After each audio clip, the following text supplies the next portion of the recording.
Hey friend, welcome back to my channel. If you're just joining, my name is Praise Victor and I'm so glad you're here. Now, I have a question for you today.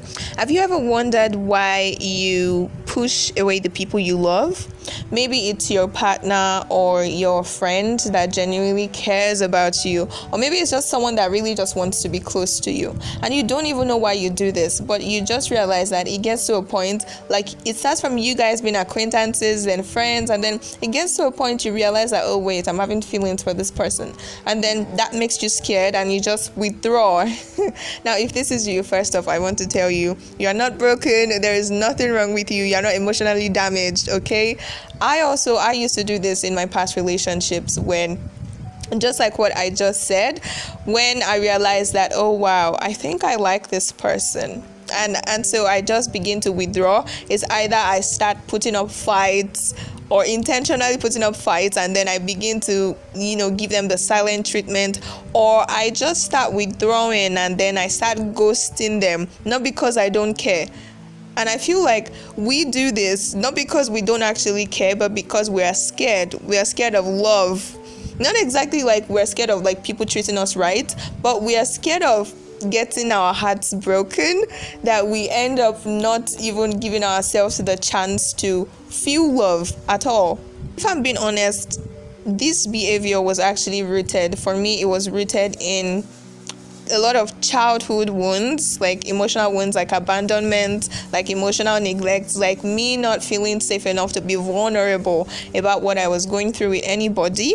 And so it manifested as me just pushing people away and sabotaging relationships even before they became like tangible relationships. Do you understand? I feel like you get me. I can see you nodding your head at this point. So yeah, because love feels risky and you've like spent majority of your life trying to hide, or maybe not even trying, you spent majority of your life hiding, and so the thought of someone else like being so intimate, when I mean intimate now, I am not talking about sex, okay? When it starts to look like you're becoming so intimate with someone emotionally, you guys are connecting, and then the person is being vulnerable with you, and you want to be vulnerable, but you are scared because you've spent your whole life just trying to be on your own, not giving yourself the chance to be in that spotlight where you would like face rejection or face heartbreak. So this can actually feel very terrifying. Very, very terrifying. So you see, I actually understand you. You are not alone.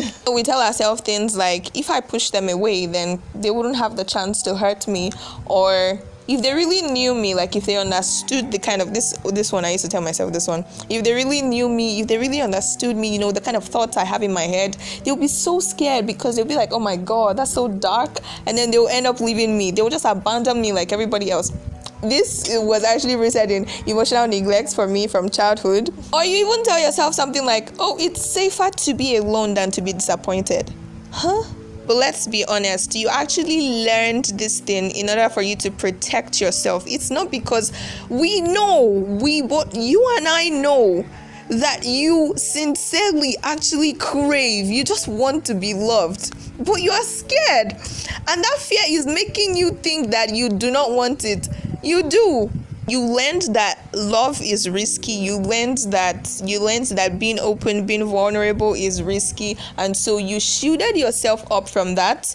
And yes, indeed, this kept you from the possibility of being heartbroken. But it also kept you away from the possibility of you experiencing love at its fullness and its like various expressions, because love is not just shown in one way. There are various ways that somebody can express love to you, and that, okay, this person loves me. And there are various ways you can also express love to someone else. It's not just about them loving you. You're also supposed to love, okay? In case you are relating to this so much and you're beginning to feel like you've already concluded that something is wrong with you, maybe love is not for you, or maybe relationships are not just for you. Who told you? Why did God not leave Adam alone in the garden? Why did he create Eve if he was not supposed to be in a relationship, relating with anybody? You're not supposed to be in isolation, no. And so you know that you being emotionally closed off is not helping you, because it's like you are dying on the inside and you just want someone to come in, but you are scared that when they come in and see what's really inside, like When I mean inside, like inside your heart or inside your mind, you're scared that when they really see what's inside, that they would go away, that they would leave you. So I made a video some weeks back about why we actually react or why we respond the way we do in relationships, and I'll just link that. I feel like after this video you need to watch that video, because there are so many things that I'm even going to be sharing in this video that is linked to that. So maybe you feel like you're scared of rejection, you're scared of being heartbroken, you're scared of abandonment. Maybe you experienced abandonment or emotional neglect during your childhood. Maybe, of course, there were people around, but you were not emotionally connected to anyone, your parent, your caregiver, even your siblings. But I just want to tell you that love is for you. You are created to love, okay? Love is for you. You are supposed to experience love at its fullest, in its most beautiful expressions, because if not, why did God give you the ability to experience it in the first place? Because you are supposed to experience love. Love is a beautiful thing. I just want to tell you that there is nothing wrong with you. You are not damaged. You are not broken. You are not beyond repair. You are worthy of love. Nobody, just release yourself. It's time. It's time to release yourself. It's time. Let me just share a few tips on how I stopped pushing people away. I mean, I'm still on my healing journey. I'm not perfect yet. I feel like everybody is on their healing journey in this life. We're all healing from something, whether that's heartbreak from a past relationship or even from childhood, right? So we are all healing. We're on a healing journey. But so far, here are the few things that have helped me. The first one I started doing was to actually name what I was feeling, and also not to let my thoughts control me. Now, here's what I mean. When you begin to realize, you get close to the person, you guys are talking, you're vibing, it feels good, it feels nice, all of these things. And then all of a sudden you realize that, oh my God, I think I'm getting emotionally attached to this person. And then you begin to feel fear. Most times it's fear. You need to actually recognize, what exactly are you scared of? Are you scared of rejection? Are you scared of heartbreak? Just ask yourself, what exactly am I afraid of? Like, what do I think would happen? What is the consequence of me opening up to this person? What is the consequence of me coming out of my shell and being vulnerable and being human and connecting deeply on a deep and emotional level with this person? What exactly do I think are the consequences? And are these things actually true? One thing I always tell myself is that thoughts are not facts. So no matter how weighty the thoughts come, I know that, okay, I've gotten to that stage where I'm able to recognize that, okay, this is a thought and this is not a fact. And so because it's a thought, I have the power to say that, no, I am not going to act because of this particular thought that is in my head. Thoughts like, oh, they are going to leave me eventually, or oh, I'm just going to get hurt, or oh, the end result of all relationships is you getting heartbroken, and all of these things. These thoughts, would I say they are valid because of your past experiences, but they are not facts. They are not the truth. And if you're not careful and you begin to believe these thoughts, they begin to show up. They begin to influence the way you show up in the relationship that has not even yet, begun to that particular emotional level that you want it to, but you don't want it to at the same time. I know you understand me. The more you listen to these thoughts, the more you believe these thoughts and you don't correct them, the more you begin to show up this way in your relationships. And you begin to even, the thing about this is that when you start telling yourself that, oh, they are going to leave me, you start looking for ways to ruin the relationship, and then you eventually ruin the relationship, and that now even feeds, it now gives you evidence. It's like the thought is there, but there's no evidence to back it up. And then you yourself create an evidence for you to back up that thought. Do you understand? It doesn't make any sense. It's like you saying, oh, I'm going to get hurt eventually. They have not hurt you. Nothing they have done has hurt you. But because you believe that you are going to get hurt, you end up ruining the relationship, and now you get hurt. And then you now convince yourself that, you see, you said it in the first place that you're going to get hurt.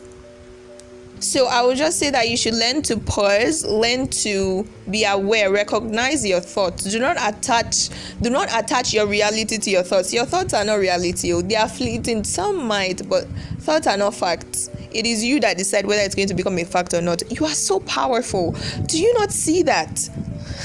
Begin to respond from a place of truth and not from a place of fear. This gives you the power to choose connection over self-sabotage and also love over fear. Even the Bible says perfect love casteth out fear. So why are you scared? Why are you scared? There's no fear in love. This is me just telling you that you can gently guide your mind towards that emotional safety that you need. The second thing I'll tell you to do is to learn your patterns. Now, for me, when I begin to realize that, I'm actually, I'm liking this person a whole lot, like, what's happening? I begin to sabotage. There's a pattern. I start withdrawing. It's either maybe before I would reply to your text like almost immediately. I'll take 2 hours, not because I didn't see the text, I saw it. But then I'll take like 2 hours before I reply to your text. And not because I don't want to talk to you, but because I'm trying to control myself, because I'm trying to avoid me getting heartbroken. Do you understand? I know you understand. It's not just me. I can feel it. Like it's oozing off of me that you understand what I'm saying.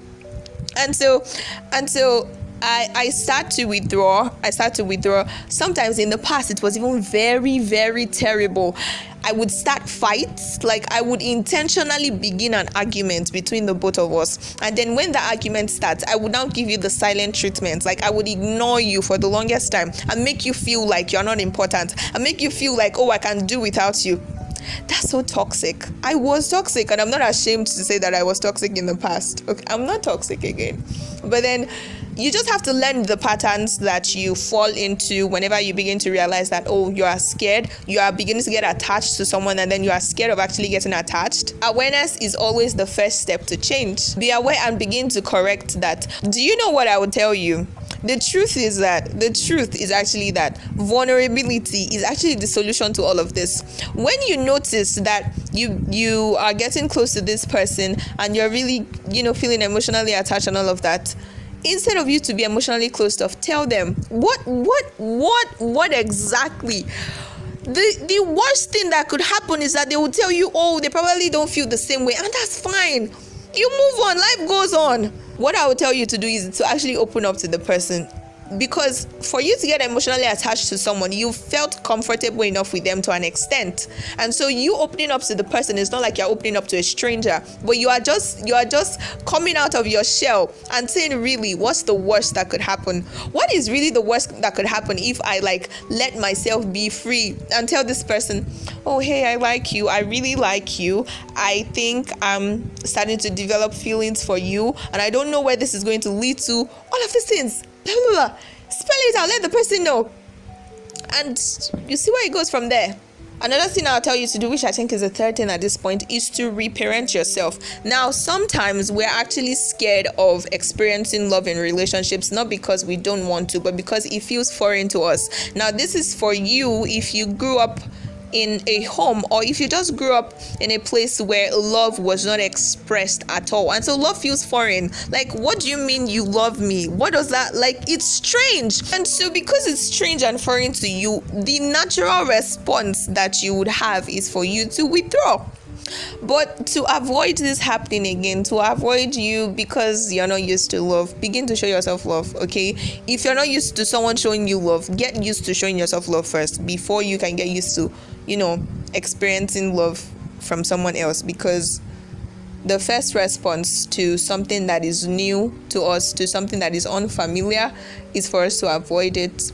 Not because we don't want to experience it, not because we don't even want to know what it feels like, but because our brain is like, danger, this is unfamiliar territory, we're not used to this, so it's just automatically dangerous, when it's not.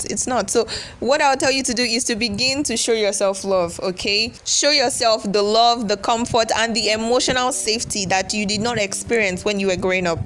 I know it sounds cheesy, but self-compassion is the real medicine, okay? Another thing I'll tell you to do is to practice vulnerability in small ways. Now, here's what I mean. Basically, just start with safe people. And like I said already, I've talked about this in the video I recorded some weeks back, which I'll probably link. I'll link it in the description so that you can go check that out. But basically, how you can understand that someone is safe to you and it's okay for you to be vulnerable and open up is when you pay attention to how they make you feel, in the sense that after you have conversation or after you have interaction with them, how do you feel afterwards? Do you feel like, oh, do you feel relieved? Do you feel less burdened? Or do you feel like at first, being vulnerable and opening up to someone in a relationship, whether it's in a close friendship or in a romantic relationship, is always hard. But after you open up, how do you feel?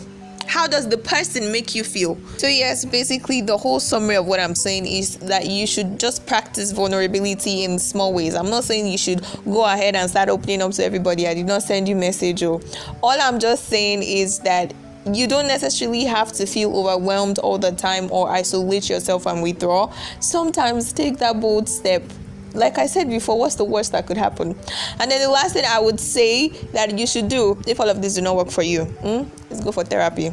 I'm not against therapy. Sometimes healing requires safe spaces for us to be able to open up, like just really, really open up in front of a stranger. So yes, baby, you were made to love and be loved, okay? Let yourself experience love. Fly like a bird, be free. You don't have to keep pushing people away to protect yourself, because let's be honest, who are you lying to? Who are you kidding? You're not protecting yourself. You are hurting yourself before they hurt you. It's okay to let love in slowly, gently, at its own pace. You don't have to rush it, but just let love in. And if no one has told you this lately, you are worthy of love, and I love you. Let me be the first person to tell you today, in case nobody has told you since before you started watching this video. I love you. You're worthy of love, and I appreciate you for watching this video to this extent. If you really, really enjoyed this video, don't forget to give it a like, a thumbs up, and also subscribe if you haven't. And I will see you in the next video. But I would advise you go watch the video I talked about on childhood emotional neglect. Do not forget, you are worthy of love. What's the worst that could happen if you really open up to that person? What is the worst? Okay, bye.